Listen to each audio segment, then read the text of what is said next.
Student কেমন আছো? I hope প্রত্যেকে শুধু ভালো না ভীষণ ভালো আছো। স্ক্রিনের ওপর একটা প্রশ্ন দেখা যাচ্ছে, তাই না? প্রশ্নটা কি বলেছে দেখো, রম্বসের কর্ণ দুটি দৈর্ঘ্য 6 সেন্টিমিটার এবং 8 সেন্টিমিটার। রম্বসটির বাহুর দৈর্ঘ্য কত? চলো প্রথমে আমি রম্বস অঙ্কন করে নিই আগে, ঠিক আছে? চলো, এই হচ্ছে আমাদের রম্বস, ঠিক আছে?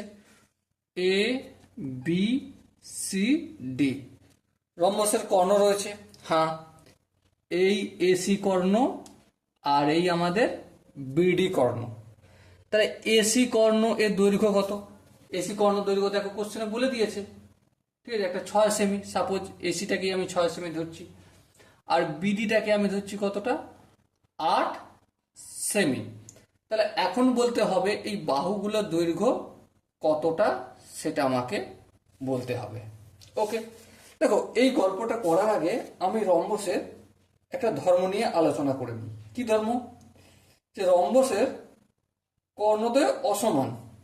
ঠিক, এই কথাটা জানি, রম্বসের কর্ণ কোনোদিন সমান হয় না, ঠিক আছে?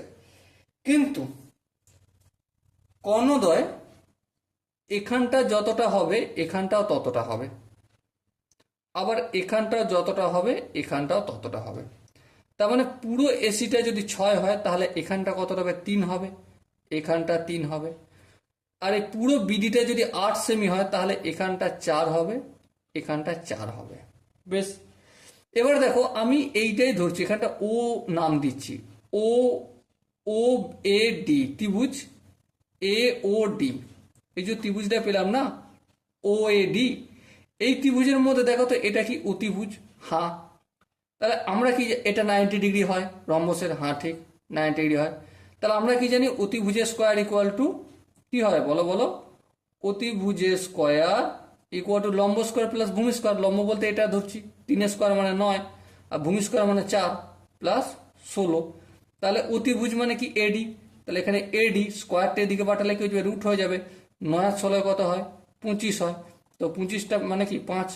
অতএব এটা কতটা হবে? 5। এবারে রম্বসের প্রতিটা বাহুর দৈর্ঘ্যই সমান, সন্নিহিত বাহুগুলোর দৈর্ঘ্য সমান।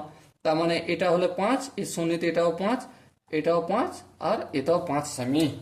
ওকে, সময় ডিয়ার ওয়াটসন, এখানে যে 4টে অপশন আছে সেই 4টে অপশনের মধ্যে কোনটা ঠিক হবে? Obviously option B is the right answer.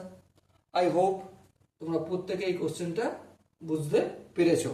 যদি কোনো জায়গায় বুঝতে অসুবিধা থাকে, ডাউট থাকে বা কনফিউশন থাকে, তাহলে কি করতে হবে? কমেন্টে অবশ্যই জানাতে হবে।